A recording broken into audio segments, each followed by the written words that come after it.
Itzuli nahi dut berriro nire etxera, azkenengo urteetan urrundu dudana, baina ez dut... Bueno, etxera hurbildu urrundutako hori, eta orain zer galderarekin esan zuten, ja, bueno, nola bitere bazeto zela, eta gaur ordu eta erdi lehenago, ona sartu baino, ja, kontatu dute konkista izeneko diskoarekin datozela Entol Sarmiento taldekoak.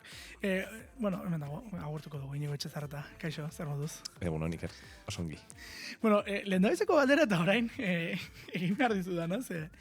Ja ETS esan behar dugu beti edo Entol Sarmiento esan behar dugu? Jo, ikusi. Galdera berbera egin digu gure buruari, bueno, beti egiten diegu urtero, ez? Eta disko bakoitzaren diseinua egin behar dugunean, eta orain justo lan egin dugu Joanekin, Kormakoekin, eta berak esaten zuen. ETS, osea, ahaztu Entol Sarmiento, ja, ahaztu jendeak ETS ezagutzen zaituzte, ez? ETS bezala. Ba ez? Ez dakit. Ez, esango izu, iparraldean, zarete Entol. Hori, egia da. Eta horrekin harrituta nago. Han Entol, eta Entol esaten dute. Igual gehiago gustatzen zait, Entol Sarmiento baino. Oso kuriosoa da. Horregatik egin nahi izan galdera, ni askotan, bueno, kantuak eta sistema sartzen ditugu gurean, eta fitxak egiterak onda esaten dut. Zer jarri behar dut? Entol Sarmiento, ETS, puntuekin, puntu gabe. Horrez genuen asmatu. Ez da Entol Sarmiento erekin, ez da ETS erekin, bueno, ya está, 21 urte eta gero. Principios, o sea, diskontan ETS erabiliko dugu Entol Sarmiento baino, orokorrean pentsatzen dugulako jendeak horrela ezagutzen gaitula, ez? Edo ezagutzen gaitunak horrela deitzen gaitula, ez? Baina gero igual, ETS, eta gero esatu Entol Sarmiento, y hostia, los del Sarmiento, bai, ez? Orduan, ez dakit, nik ere ez dakit oso ongi erantzuten. Zori, ez konkista bezalako hitz baten atzetik, nor konkistatzen gaitu, ez galdera egingo du baten batek. Bueno, diska berria iragartzera zatoz, diska berriaren lotutako gozak iragartzera zatoz, ni lehen da bizi galdatu behar nizun, inkontinentziaz pixka bat, isilaldiaz, ze pixkat inkontinentzia moduko bat egonda, ez da, berez, Madrilera arte, isilik egon behartzen duten. Ez, hori ez genuen inoiz ere, hori ez genuen esan. Ira, efentagoen batek ere barra egiten du. Geuk ere, pentsa batzutan, ekizue, 20. urte urruneko kontzertu atera zenean, esan genuen, 20. urte urrena, gehi, bira amaiera, eta lehenengo aldiz 20 urtetan, atxeden bat hartu behar dugu. Bate gainera gaizki ulertu zen hori. Ez, eta, karo, atxeden bat hartu esan zuen, banatuko dira. Eta, karo, hasiera batean, berri guretzat, pues jazta, jendeak hori pentsatzen baldin badu, pues jende gehiago etorriko dago egan urteuna. Ja, baina eske hori pasatu denean, ez dakizu esan bajetez, baina zuek ez da sarete esagertu utzi duzu, eta ez, como, me cago en la ley. Osea, azkenean bulo horrek orain, bulo hori orain, ez dakit nola datorkion geure buruari, ez? Eta, argi geneukana, bazen, 20 urte eta gero, Euskal Herriko bira ez genuela egin behar. Deskantxo bat hartu genora. Jenda ohituta dago, ETS urtero, ez dakit, 15 aldiz ikusten, ez? Eta gu urtero ematen genituen, 30 kontzertu, eta argi neukan, jazta, deskantxo bat hartu behar genuela, ez? Eta hori gertatu da, 8 hilabetetan, herrira bueltatu, eta sortu. Ez genukan ere presiorik aurten ateatzeko diskoa, eta ateatzen ez baldin bazan, joan ginen Madrid la Barcelona egitera, el espectáculo del Bec 2.0. Baina aldi berean, niretzat ere deskantxua da komposatzea, terapia moduko bat, ez? Eta sorionez, azkeneko 2 urteak nahiko potenteak izan dira emozionalki, eta super azkar atera den disko bat daukagu esku artean. Gainera, lehen da beziko galdera hori zen, ez ta orain zer, baina disko hori sortzen duzunean, ez dakit ja, kantua sortzen duzunean, ez dakit ja, Barcelona eta Madrid martxan zeuden publikoaren zat. Bai, diskoa berez letra guztiak sortu dira, osea, bek bukatu zenean, eta hor gero saretan jarri genuen bideoa,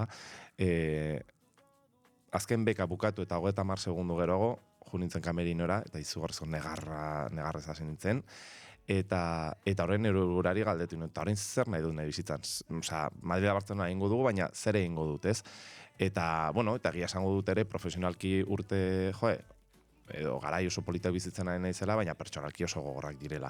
Eta orduan, diskoa pixkat horri buruz badoa, kontrastea, kontradikzioak, egun batean ongi haude, edo goizez oso ongi daude, arratsaldean negarrez, ni behintzat tokatu zaite, irrifarre egiten dut, eta barruan oso gaizkinago, jendeak ez dakit festivaletara superongi pasatzen du, baina gero alboko herrialdetan gerran daude.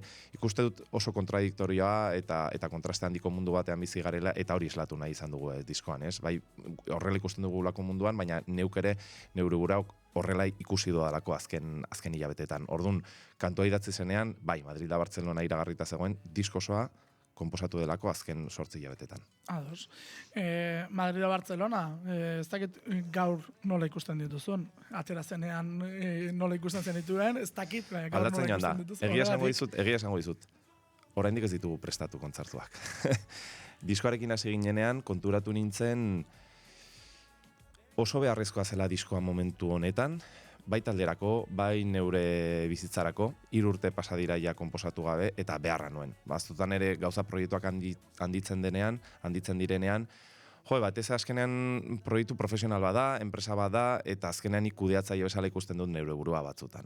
Eta uste dut behar izan ditu dela 5, 6, 8 hilabete hauek, ulertzeko zergatik nagoen hemen, zen batzutan sufrimendua plazarra baino handiagoa da, ez? Eta hilabete hauetan konturatu naiz. Eta orduan esan nion ekipoari, utziko dugu hau albo batera, prestatuko dugu diska on bat, eta gero ikusiko dugu nola txartatu diska hori Madrid da Bartzelonan, eta Madrid da Bartzelona izango dira diskontako aurkezpen kontzertu bakarrak.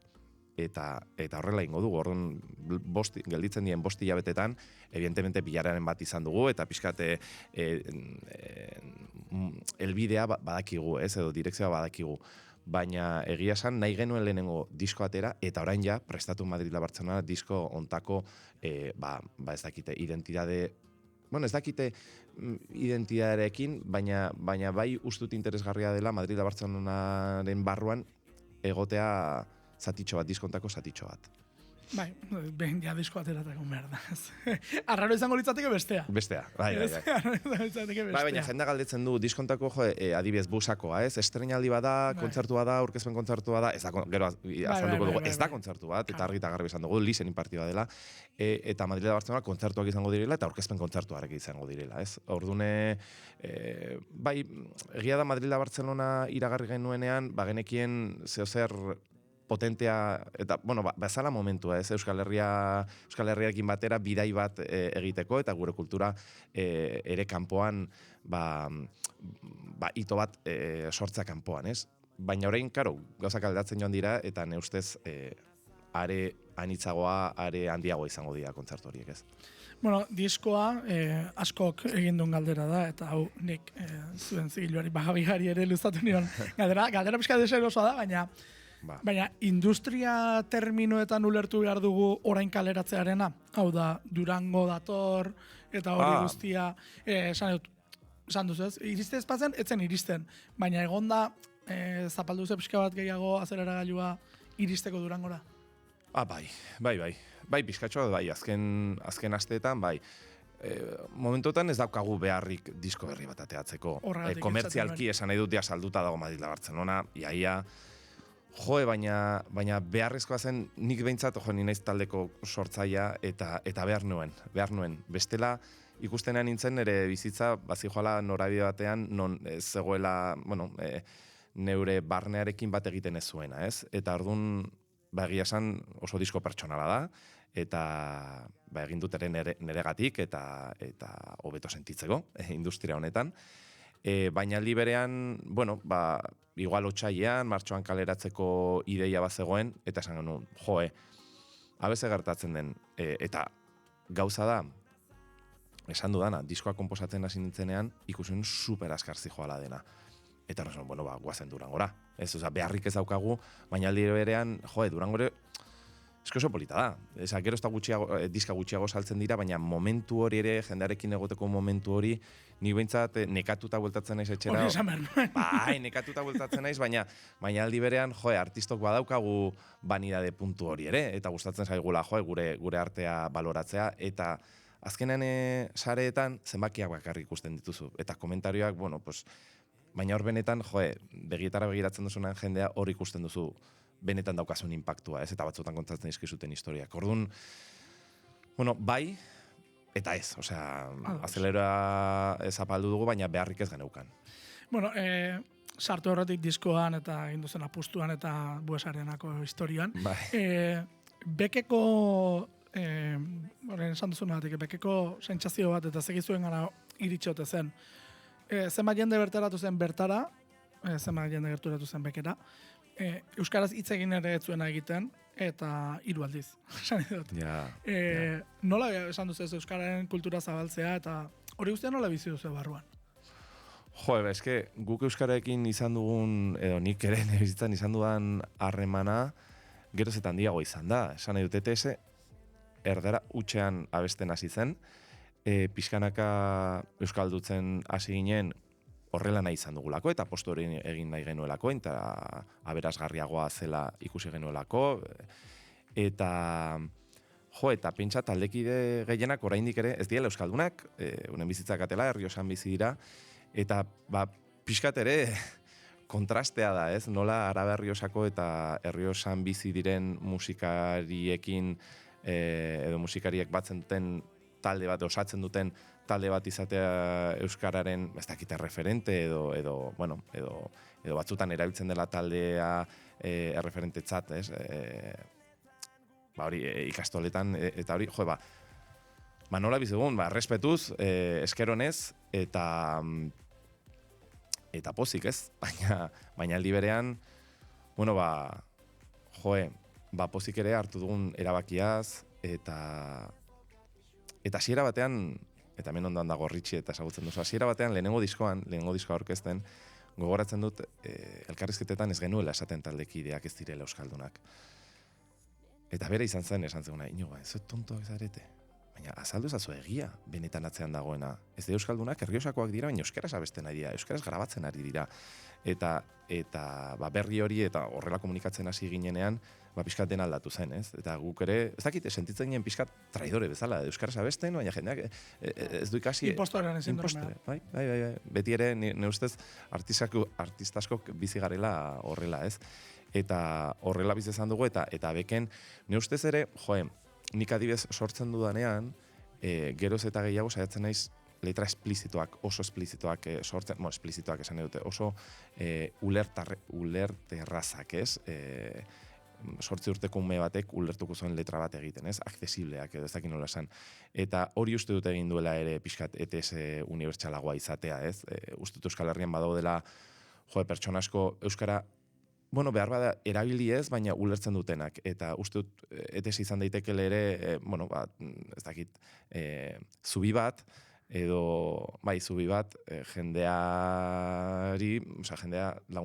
jendea ere lagundu alduena euskalduntzen edo ez dakit euskalduntzen, baina euskara gertuago sentitzen, ez? Eta besterik gabe pozik, ez? Sentsazio hori izan nuen, esan dut, esan azken hori izan nuen, ostras. Hemen ardura bat ere badago hizkuntza komunitateari, eta ardura sentitzen da. Bueno, handira apustua, ez? Handira apustua, ja bekekin egin bat zenuten, gero Madrid da Bartzelonarekin zer esanik ez. Baina orain ikusten dut, eta hemen gaur prentsagarrian jarri dutena. Lan berri honetan eta esek nazioarteko ekoizleak izan ditu, soinu abanguardistenak euskarazko musika panoramara eramateko. Esaldi hori kontuz. Bai. Potentea da. Ez dakit ekoizlea oraindik akaso izango da esan. Bi ekoizlea daude. Bai. Eta nongoak dira? Bat da Fernando Boix, da la Valentziakoa, eta bestea da Navalez, deitzen da. Navalez da Kolombiakoa. Kolombiara. Hori da. Galdera egiten nuen, soinuan daitezken ulertzeko. Bai, ikusi. Ez. Diskoa kontrastandikoa da, eta diskoaren ekoizpenak edo soinuen arteko loturan ere kontrasteago ikusiko dugu. Osea, poparen lenguaian beti, baina muturrera eraman dugu. Muturrera. Esan nahi dute, ni gustatzen zait, eske ni behintzat musika estilo desberdinak gustatzen zaizkit. Eta orokorrean oso ohituta gaude disko kontzeptualak entzutera, hasieratik bukaera entzun behar duzue, modu jarraian eta esperientzia da. eta kasu honetan nire buruan kaos bat egon da, azken urteetan. Eta kaos hori diskoan islatu dut, baina aldi berean, ez dakit soinu internazionalak eta ez dakit mainstreamia niri asko gustatzen zaitere. Eta bueno, baldin eta esaten nuen, euskaraz abesten baldin badut, beste guztia zergatik ez dut aberastuko taldearen, ez dakit, musika unibertsoa, ez? Eta bazegoen izen bat, binta berriz errepikatzen zana Spotifyko bilaketetan, eta zan Nabalik, eta zein nola tipo hau. Eta, karo, lan egin du, J Balvinekin, Moratekin, Tini, Aitana, olakoekin, ez? Eta, zer dago horren atzean? Eta berekin kontaktuan jarri nintzen, eta horregatik nintzen Miamira, pixkaz forgatzera. Eta disko hau, aber zer dagoen, egun nintzen 4 egun. Bigarren izen bat esan duzu, Miami, kontuz. Bai. Nintzen bakarrik ezagutzera zer dagoen bertan. Nik argi neukan disko hau Jekoran sortu behar zela, eta Jekoran grabatu behar zela. Eta horrela egin dugu. Baina tartean, karo, kontraste hau ere, bilatu nahi nuen, sorkuntzan, prozesu horretan. Osea, etxetik behiratzea zer dagoen, nola funtzionatzen duten kanpoan, ez? Eta 4 egun nintzen, ikusi nuen, ekoiztigo nituen nahi bat kantu, eta gero beste guztia Jekoran, zupentsa, Kolombiako tipo bat, Miami bizi dena, Jekora gure berreun biztanleko herri batera ekartzea. Onartu zuen, lokalera etorri zen, eta bertan bukatu genuen diskoa. Ordune, kontraste handiko disko bada, soinu aldetik oso eklektikoa, hau esaltzen ez baldin, jendeak ez du lertuko bestela disko hau, ez? Abesti batean batxata badago, Kolombiako musikariak parte hartu dutenak, baina bestean ere pop rock bat dago metalik gabe superorganikoa, beste batean balada, beste batean folk bat, beste batean afrobeat bat, beste batean benetan da lokura bat, oso eklektikoa da. Baina eske justo horri buruz hitzein nahi nuen, kaosari buruz eta edertasunak kaosaren barruan, ez? Eta horregatik. Bueno, hortaz konkistatu zen Miami pixka baten. Galdera, simple bat. Kapoko jendea flipatzen du, kontatzen diogunean hemen zer dagoen, ez du lertzen, benetan. Eta Miamiko giroa nolakoa da?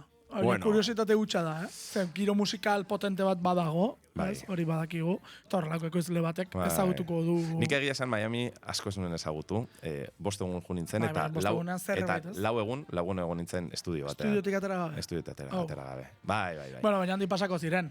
Bai, eta justu kointzitu nuen adibidez, badago Kapaz deitzen den abesti bat, orain Kapaz, kantu bat, taberna guztietan sonatu dena, eta justu bertako ekoizlea kointzitu nuen estudian berarekin, 20 millones de oyentes mensuales.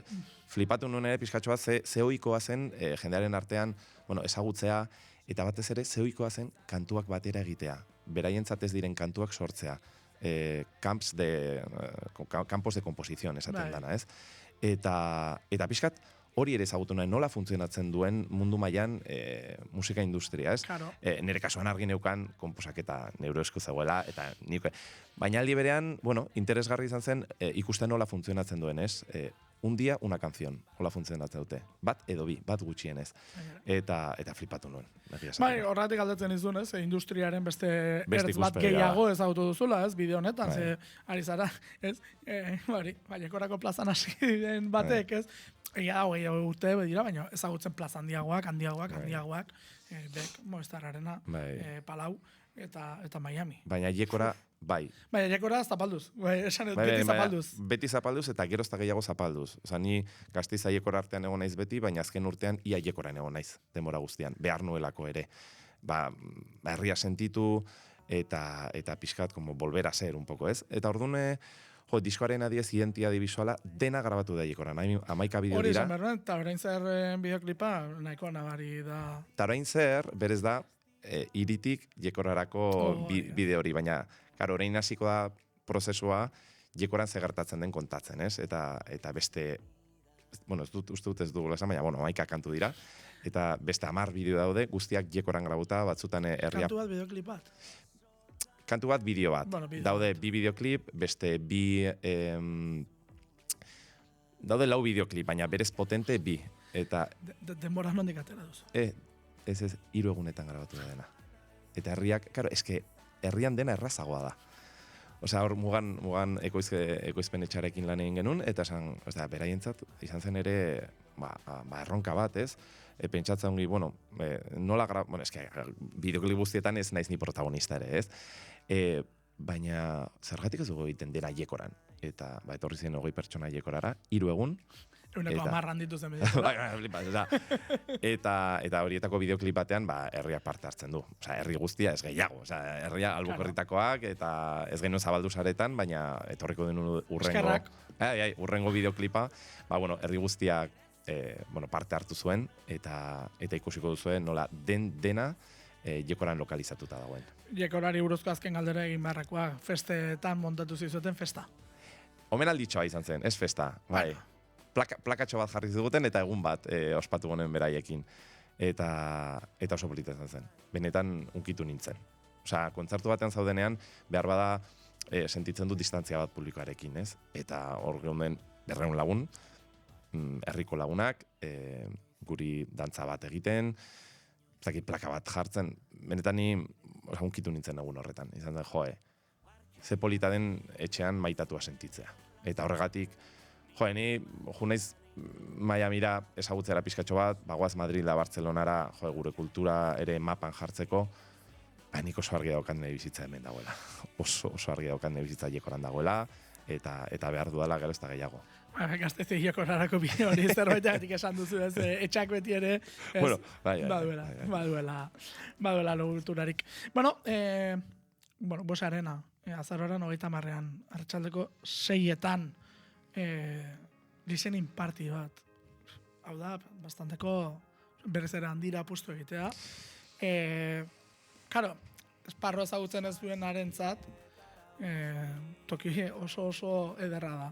Horrelako zerbait egiteko, pantalak badaude, soinua... Oso ikusita. Soinua montatu behar dugu herrira. Baina, berezko soinu ere Bosarenera ez da intxarra, egia da, listening party bat egitea, beste historio bat dela. Claro. Baina hori, badago DJ bat, kanin, ez? Mendik besarkada bat. Karo, askoan eren DJ-ak, gainera oso ondo hautatzen ditu beti musikak. Hau da, Saskibaloi kantxa bat da, baina musikaren etxe ere bat da. Ez dakit hortik etorri zen ideia, edo nondik etortzen den ideia Buesarenan egitearen. Zergatik Buesarenan argi noelako Araban izan behar zela. Diskoa guztia Araban grabatu da, Jekora ondoko herrialdetan, eta horrekoan 50 pertsonentzako listening party bat egin genuen, baina kasu honetan esaten zergatik, kanpoan egiten baldin bada, zergatik ez gara ausartzen Euskal Herrian, olako, ake no hai, ez? Zergatik ez dugu egiten. Baina aldi berean ere oso polemikoa izan daiteke. Aitanak egin zuenean, izugarrizko kritika jaso zituen, jendeak uste zuelako negozio bat zela, eta ni badakit, berak azaldu du, ez dela horrela. Eta horregatik guk kasu honetan, sarrera simboliko bat jarriko dugu, €3, hortik ez dugu ezer nahi, baizik eta jendeari eskaini esperientzi bat, ere aukera izatea kantuak azaltzeko, nik normalean, jendeak, ez dakit onuragarria edo ez den, baina, badakite jende asko galdetzen duela, ez galderak egiten duela, eta hau zergatik, eta hau nondik sortzen da, eta uste dut badala, ekitaldi bat, non guzti hori azaldu dezakezun, abesteak entzun, bideo guztiak ikusi, jendearekin pixkat solasaldi bat izan, eta gero ere, esango du sorpresa batzuk egongo direla. Ez dela, zer gertatuko dela. Ez dela bakarrik diskoa entzun, ez? Parti bat izango dela. Esan duzu ez €3, sarrera, bada simboleko azkenean, azpiegitura bat eskatzen duelako horrek, eta azpiegitura hori ere, ez delako, merkea izaten, geroz eta garestiago dira azpiegiturak, eta zerbait, Turkian ere jasotzen duzula, esan nahi dut. Baten batek akzio komertzial bezala ulertuko balu ere. Claro. Esan nahi dut, zuk ez dakit asmori baduzuen diskoa bertara eramateko edo ez, edo berdin dit, hori zilegi da. Bai, ikusi orain gaude eztabaida horrekin. Ez, esan dut, zilegi da, berdin mertxana bada ere, zilegi da akzio komertzial bat egitea, horrelako zerbait egiten duzunean, baina eskaintzen ari zaren azkenean, bada baita ere, jendeari, beste inorka entzun aurretik entzuntzeko aukera hori. Eta ez bakarrik entzun... Eta komunitatean. Horia, ez bakarrik entzun, baizik eta komunitatean, eta azalduz zer dagoen atzetik, ez hori normalean egiten ez dana. Igual, elkarrizketa batzuetan egiten duzu, baina orokorrean jendea, galdera horrekin askotan ni gelditu naiz, zer honen atzean. Gero nik, kantuak azkenan kaleratzen duzunean, jendeak berea egiten ditu, ez? Bereak egiten ditu kantuak, eta hori ere oso edarra da. Baina batzutan galdera horiek sortzen dira, eta zergatik esaldia, eta zergatik, bueno, egun horretan azalduko dugu. Bueno, azalpenak emateko momentu ere izaten da. Ez dut uste okortuko zaizunen mikroa zabaltza, ez da? Ez, baina beste... 50-marreko listening party batean egitea, bueno, mikro... 5.000 batean. Bueno, jendeak aukera izango du ere, galdetzeko. Ez galdetzeko, otra cosa es que le toque su pregunta, ez? Baina... Erokeria handixa barra da. Bai, erokeria da. Eta atzetik. Bez da 8.000, ez dia amabos, dia 8.000. Bai, kenduko, oza, goikoa kenduko dugu. Hala ere, bai. Hala ere, 8.000 mugatzen da, ados. Baina ikustai ere hor dago, eta gero zer espazan du. Bai, junginen bizitatzera, eta esan nintzen goiko, eta esan nun, buah, ze urrun dagoen. Ez dut, oza, ez nuen imaginatzen, kontzertu bateako igual bai, baina olako ekitaldi baterako... Pantalla gehiago beharko lirateke altura. Hori da, eta eskerrak, hori, eta esan, bueno, ikusek enduko dugu, eta jazta. Ados. Hortaz, azken moldaketa gine horreko... Claro. Bai, hori da. Ez, baina oindela hilaute batzu jarri zituzten pantalla handiagoak, eta, kau, guaskera betan betxatzen dugun, pantalla jarri behar genitula, bideoklipo guztiak jartzeko, heldu ginen, eta zen, buah! Osea, lekurik... Show businessarako pentsatuta dagoela. Lekurik perfecto nada. Eta horregatik, araban egin genulako, eta infrastrukturaldetik... Eta azken urteetan gainera erabat bideratuta dago, zuzeneko musikan gauzak egitera. Claro. Hor baten batek ikusi zuen zerbait, Gipuzkoar enpresario kerejetak ikusi zuen zerbait, eta zerbaitatik enpresarioren saria baina gero Euroligan, ez? Ez da kasualitate bat hori ere. Bueno, sarrerak, hilaren 13an, jarriko dira eskuragarri, ostegunean, eguerdiaz 11etan izango da, eta komunitateak izango du bezperan. Bihar, 12an, berrez ere 11etan. Eskuratzeko modua bizibili beharko dela aurre ikusten da. Esan nahi dut, ikusitazte erantzun izaten ari zareten, lo hartze ez da komeni. Ez da komeni. Ez batez ere aurre salmenta izango dutenek, ja komunitate mardul bat egina baduzuelako. Claro, eta aldez aurretik, apostua egin dutenei uste dute, kasuntan ere, erdi doainik dala, zerratik ez dugu izango keinu hori, ez gure jendearekin. Listo, bai. Erokeria bada, baina azaren 30 igandez, ez? Bai, arratsaldea, arratsaldeko 6etan. Bueno, konkista, ez dakit, eta orain zer da, konkistarekin zer nahi da esan, oraindik ere badagoela zer konkistatu? Bueno, konkistak baditu hainbat kapa ez, baina diskoaren kapa, ezke gero lotzen dugu ere bihotzen konkista Madrila, Barcelona horrela ditu genion, ez? Baina berez konkista hitzak esan nahi du barne konkista bat, ez? Mundua ulertzea eta kontrasteak ulertzea, zauriak azaleratzea eta orbainak ikustea, lasaiago bizitzeko, zure burua hobeto ulertzeko eta barne konkista batera heltzeko, ez? Osea, zeure bihotza edo zeure burua konkistatzearekin lotu nahi dugu, ez, diskoa. Ados, barne lanketa ere. Barne lanketa dela, bai. Dena ez da kanpora begira. Ez, uste dut garrantzitsuena dela barne lanketa. Bueno, eta orain zer, badakigu, eta orain zer, konkista etorreko dela, konkista disko etorreko dela, eta, bueno, abenduaren 5ean kaleratuko da diskoa, Durangoko azokan, hor egongo zarete, pila kargatu, Bai. Pila kargatu, ze bi aste barroia hasiko zaizu. Barne konkistaztek, baina kanpotik konkistatu nahian hasiko zaizu bat edo beste. Polita dela esan duzu, baina... Bai, Durango gorra da, baina aldi berean polita da, oso polita da. Bai. Eta hor, sortuko beharreko, keinoak. Bai, eta keinoak, eta historiak, eta batzutan eskentzute dituzu gauzak, esatuz baina... Joder. Batzutan, jendeak sentitzen du, abestiak zu baino gehiago sentitzen ditu. Batzutan, ez? Eta negarrez hasten da, igual momentuan negarrez hasten da, eta zo zaude, ni beste gauza bat esan nahi nuen, baina bai, eta gertatzen dira gauza batzuk musikaekin. Bai, eta bizitpen pertsonalak, bidaiak, kontratzen dituztenak, tatuajeak. Bai, musikak hori hau. Eta bar, ez? Bueno, bai. Hortarako hasi zineten, musikan, ez? Amesten, nola baitere. Bueno, konkistak egin dituzu, horren esanako barne konkista. Honekin bukatuko dugu gaurkoz. Gaurkoz diot, ze konkistarekin ere, elkartu beharko dugu. Bai, nik esan dizute elkarrizketasi baino lehen, placer handiez etorriko naizela hemen diskoa analizatzera. Bueno, orduan ere ikusiko dugu. Nolako konkista den. Inigo, mila esker gurekin izatearren. Eta eskerrik asko. Eskerrik asko zuei.